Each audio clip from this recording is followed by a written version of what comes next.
Une décision a failli briser l'avenir de l'aviation, et personne n'aurait pu prédire les conséquences. Ce qui semblait être un petit contretemps à l'époque a soudainement pris une tournure inattendue, se transformant en une lutte pour l'avenir de l'aviation, alimentée par des forces puissantes et des choix qui ont bouleversé ce que nous connaissons aujourd'hui. Certains ont atteint des sommets incroyables, tandis que d'autres ont connu des fins tragiques. Comment la montée et la chute du XF-108 ont-elles failli tout changer? Quel secret cet avion cachait-il? Et à quel point les États-Unis ont-ils failli tout perdre? Rejoignez-nous pour plonger dans l'histoire de l'aviation des États-Unis en découvrant les mystères du XF-108, un avion qui a tenu le monde en haleine. Le XF-108 Long Range Interceptor, faisant partie de la série Sentry disparue, avait un potentiel incroyable en tant qu'avion révolutionnaire.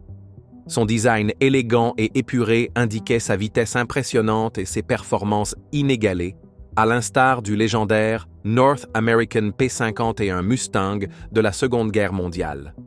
Le Mustang, créé pendant la guerre, est devenu un véritable changeur de jeu, combattant dans tous les théâtres d'opération et méritant sa place parmi les plus grands chasseurs de l'histoire.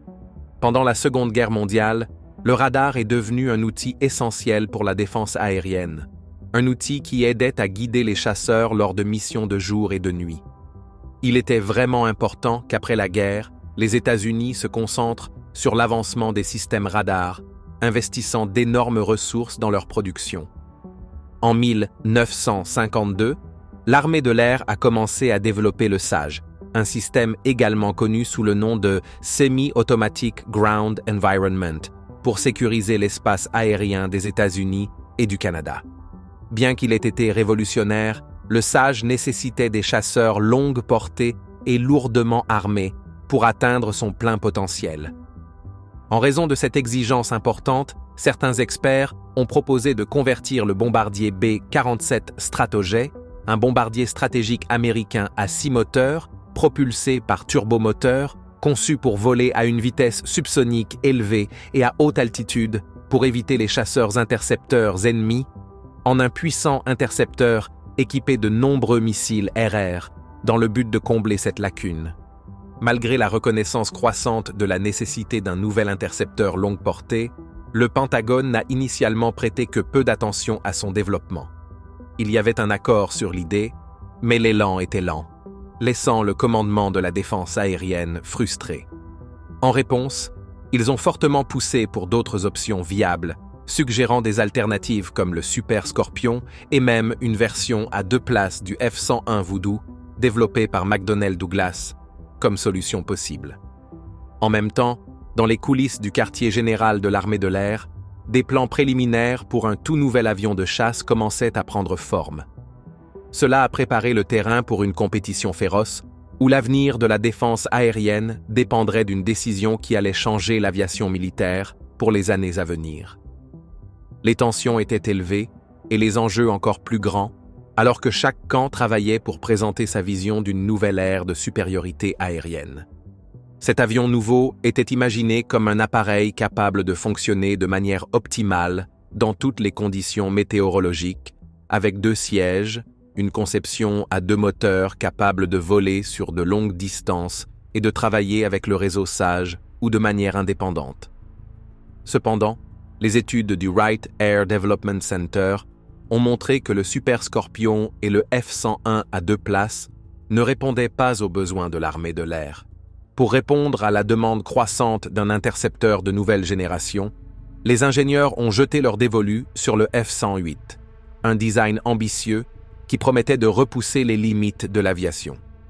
Cet avion de chasse supersonique était propulsé par 2 moteurs General Electric J93, chacun capable de produire 38 000 livres de poussée.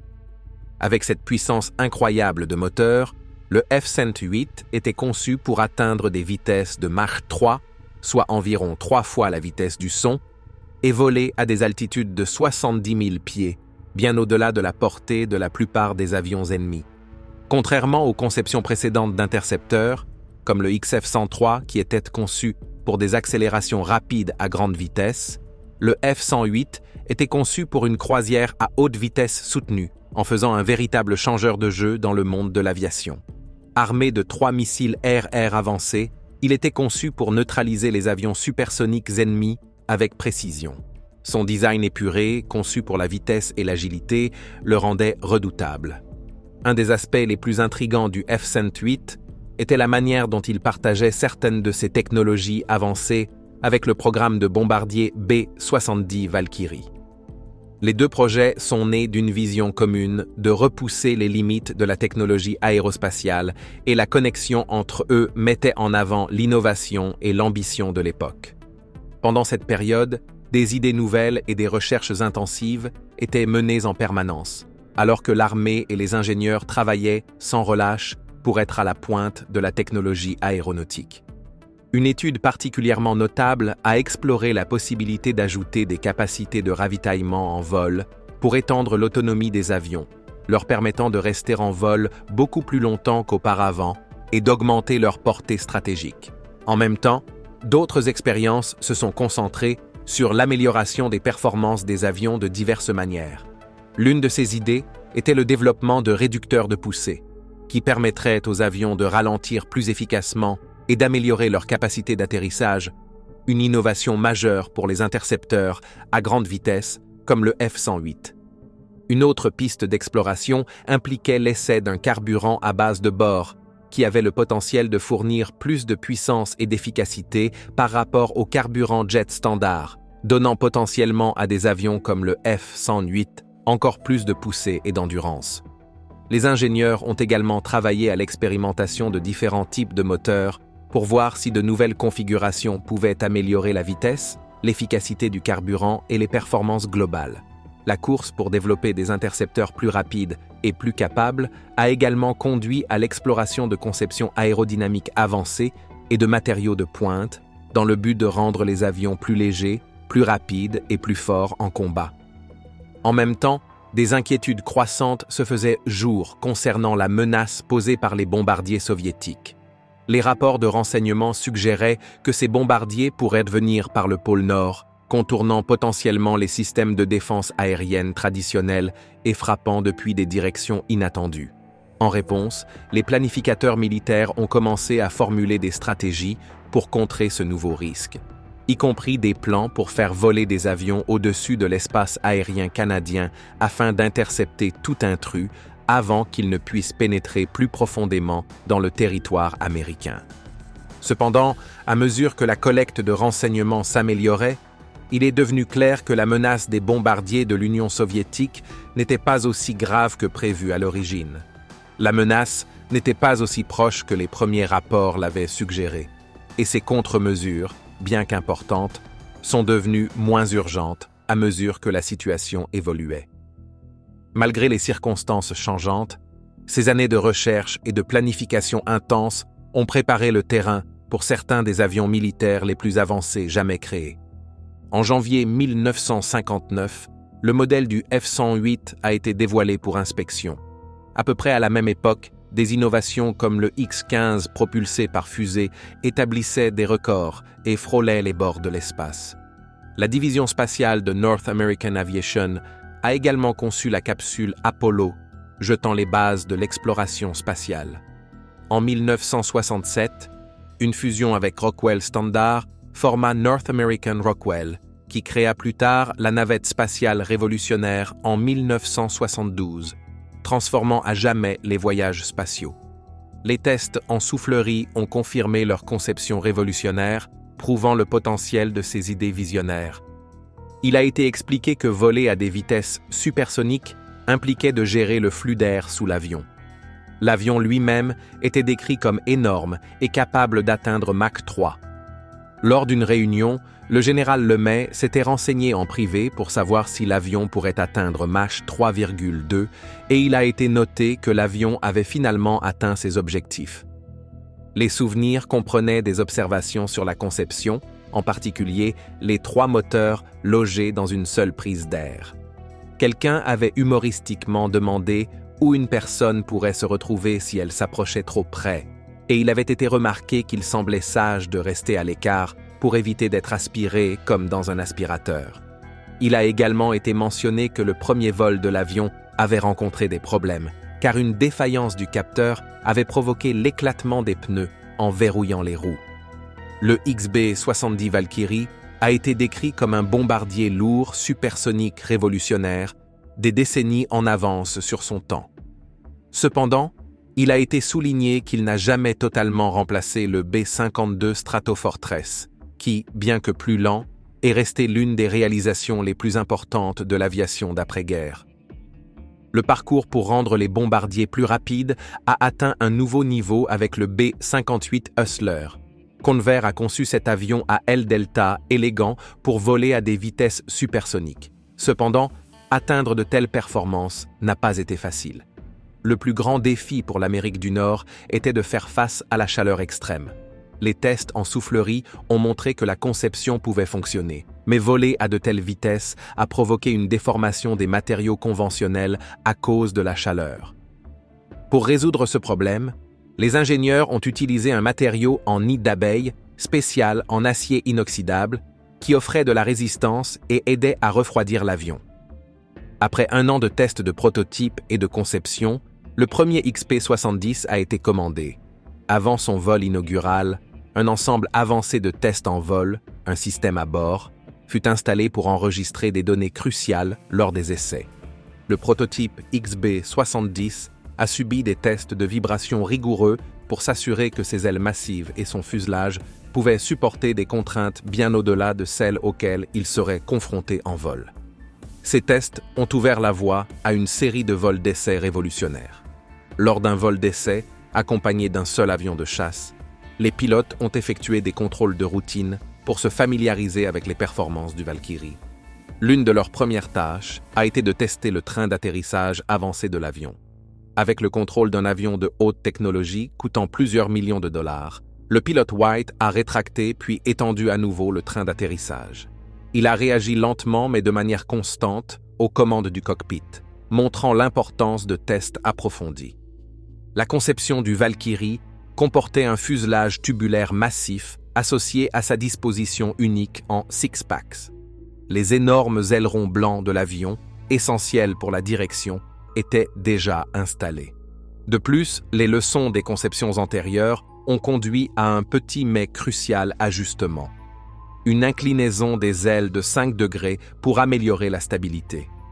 Cette amélioration a rendu le Valkyrie plus fiable en vol. Les ouvriers ont installé l'une de ces énormes extrémités d'ailes, une caractéristique qui était la plus grande surface mobile jamais ajoutée à un avion à l'époque. Dans les années 1960, l'émergence des missiles balistiques intercontinentaux a modifié la stratégie militaire. Ces missiles étaient moins chers et plus efficaces que les bombardiers pour livrer des charges nucléaires.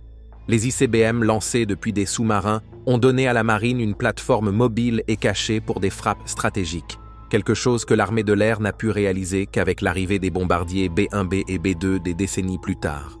Le Valkyrie a également servi de plateforme pour des recherches cruciales. Accompagné de 4 avions de chasse et d'un Learjet pour la documentation, il a participé à des vols d'essai conçus pour repousser les limites de l'aviation.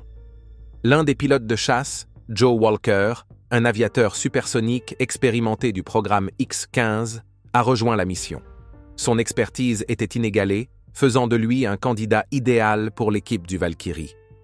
Bien qu'il n'ait pas rempli son rôle militaire prévu, il est devenu un outil inestimable pour la recherche. Il a fourni des données révolutionnaires sur le vol supersonique, la résistance à la chaleur et l'aérodynamique, ouvrant la voie aux futurs progrès de l'aviation. L'Union soviétique a autrefois vu le XB-70 Valkyrie comme une menace majeure, ce qui l'a amené à investir massivement dans la création du MiG-25 Foxbat, un avion à grande vitesse.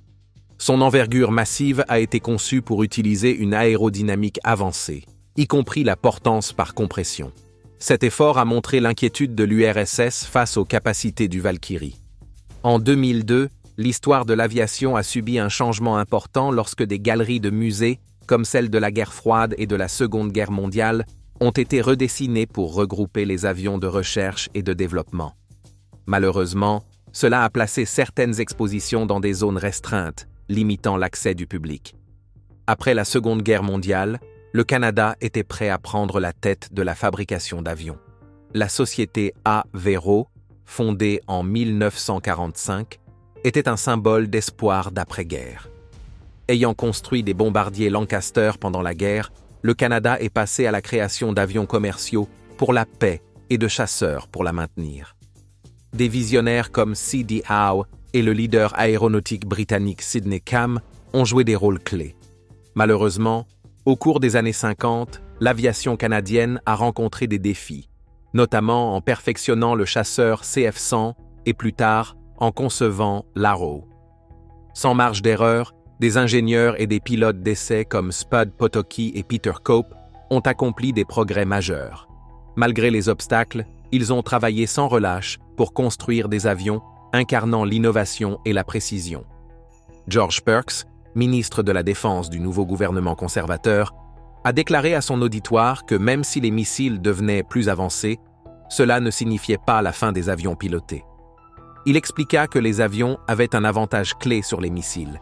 Ils permettaient le jugement humain dans la bataille. Cette idée, que Perks avait rejetée, fut bientôt utilisée contre l'Arrow par son propre premier ministre.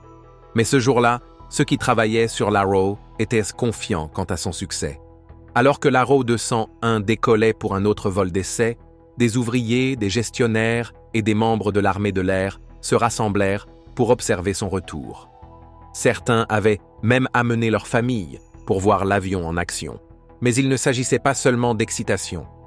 L'Arrow avait été conçu pour repousser les limites de la vitesse et des performances, visant à atteindre 1,5 fois la vitesse du son. Les ingénieurs pensaient pouvoir aller plus loin, et ils avaient raison. L'Arrow finit par voler à près de 2 fois la vitesse du son. Malgré ses performances impressionnantes, le coût de construction de l'Arrow avait considérablement augmenté. En 1958, le prix par avion avait grimpé entre 8 et 12 millions de dollars, bien au-delà de l'estimation initiale d'1 million de dollars. La hausse soudaine des coûts, combinée au progrès de la technologie des missiles, mena à une décision difficile. En septembre 1958, le Premier ministre annonça que le gouvernement ne poursuivrait plus le programme Arrow en raison du développement rapide des missiles. Malgré le potentiel de l'Arrow, il était clair que l'avenir s'éloignait des avions pilotés. Alfred Gordon resta optimiste quant à la poursuite du programme Arrow, malgré l'incertitude croissante. La déception qui suivit fut profondément ressentie par tous ceux qui avaient participé au projet, en particulier ceux qui travaillaient chez Avro Aircraft. À cette époque, l'équipe d'Avro se sentait confiante, et beaucoup d'entre eux se voyaient comme faisant partie d'une mission visant à prouver quelque chose, peut-être même au gouvernement. Les actions du Premier ministre John Diefenbaker, cependant, jetèrent une ombre sombre. Plus tard, il prétendit que le licenciement de 14 000 employés visait à embarrasser le gouvernement, alors qu'en réalité, l'entreprise n'avait pas d'autre option. Les travailleurs reçurent l'ordre d'arrêter, et il n'y aurait plus de paiement. Le gouvernement n'avait plus d'obligations financières, laissant les travailleurs sans rien. L'entreprise se retrouva alors face à une question déchirante. Que faire avec tant de travailleurs soudainement sans emploi? Le moment le plus tragique arriva lors de ce qui fut appelé le Vendredi noir. À l'intérieur de l'entreprise, les employés se rassemblèrent, incrédules, alors que l'annonce était faite. Le président de l'entreprise était présent, essayant de garder son calme alors que la gravité de la situation devenait évidente. L'idée de devoir gérer 13 000 personnes sans emploi et l'avenir des 1500 ingénieurs qui s'étaient de consacrer à l'Arrow était accablante. Parmi eux se trouvait l'ingénieur en chef, qui travaillait sur le 206, une partie essentielle du projet, désormais apparemment condamnée. Une célèbre anecdote de septembre 1956 illustra la tension entre Gordon et Diefenbaker. Un avocat qui n'avait jamais rencontré le Premier ministre avertit Gordon de rester respectueux lors de sa rencontre avec Diefenbaker, lui conseillant de ne ni boire ni fumer dans le bureau. Cependant, le comportement de Gordon ne correspondit pas à cet avertissement. Lorsqu'il arriva, il était visiblement ivre et défiant. Sa rencontre avec Diefenbaker fut tendue, les deux hommes s'affrontant sur l'avenir de l'Arrow et son rôle dans la défense du Canada. Diefenbaker se méfiait de l'audace de Gordon et considérait que continuer à fabriquer des avions pour l'aviation royale canadienne était un gaspillage, car le marché en dehors du Canada pour ces avions était limité. La décision fut prise et le sort du programme Arrow fut scellé. À cette époque, la perception des avions de chasse évolua considérablement, en particulier en ce qui concerne la défense du Canada. Les gens ne craignaient plus les bombardiers ennemis. À la place, les missiles étaient devenus la véritable menace. Malheureusement, aussi puissant soit-il, l'Arrow ne pouvait pas protéger contre les missiles. Il n'avait pas été conçu pour ce type de défense. De plus, les dirigeants de l'époque n'étaient pas prêts à gérer ce changement. D'autres pays impliqués dans la vente d'avions militaires avaient des dirigeants politiques, comme des présidents ou des premiers ministres, qui travaillaient à promouvoir ces projets. Mais au Canada, il n'y avait pas ce type d'implication des dirigeants lorsqu'il s'agissait de vendre des systèmes d'armement. Si cela avait été le cas, l'Arrow aurait pu trouver sa place aux États-Unis, où il y avait un manque dans leur technologie militaire. Quant à la destruction des prototypes de l'Arrow, il n'y eut aucun effort délibéré pour effacer le projet. Il s'agissait plutôt d'un moyen pratique et rentable de se débarrasser des avions encore en développement. Toute cette situation ressemblait à un problème colonial, bien plus vaste qu'un simple avion, et elle se termina sur une note décevante. Avec le recul, il est facile d'avoir une vision claire des choses, mais à l'époque, personne ne pouvait prévoir les énormes conséquences de cette décision, qui seraient ressenties 10 ou 15 ans plus tard. Un résultat inattendu fut un coup de pouce majeur pour le programme spatial américain. La NASA embaucha rapidement des ingénieurs de haut niveau, comme Brian Heer, qui conçut le bouclier thermique du vaisseau Apollo. Len Packham, qui avait dirigé le programme de test de fusée, fut également recruté par la NASA. Cependant, tout ne se passa pas toujours sans heurts, comme en témoigne un rapport de Sir Roy H. Dobson, qui exprimait des inquiétudes sur le travail de certaines personnes à l'époque. 8 ans plus tard, Crawford Gordon, une figure clé, mourut tragiquement à New York. On disait qu'il n'avait pas supporté la pression de l'échec et s'était tourné vers l'alcool, finissant par se tuer à force de boire. Quant aux autres impliqués dans cette histoire, James Floyd retourna en Grande-Bretagne après l'annulation du projet Arrow. L'histoire de l'aviation depuis ses débuts est celle de rêveurs et d'inventeurs qui ont défié les limites de la gravité. Les frères Wright, par exemple, ont marqué l'histoire avec leur premier vol réussi, franchissant un cap majeur. Merci d'avoir regardé. Pendant que vous êtes encore là, cliquez sur le lien à l'écran pour découvrir une autre de nos vidéos. À bientôt.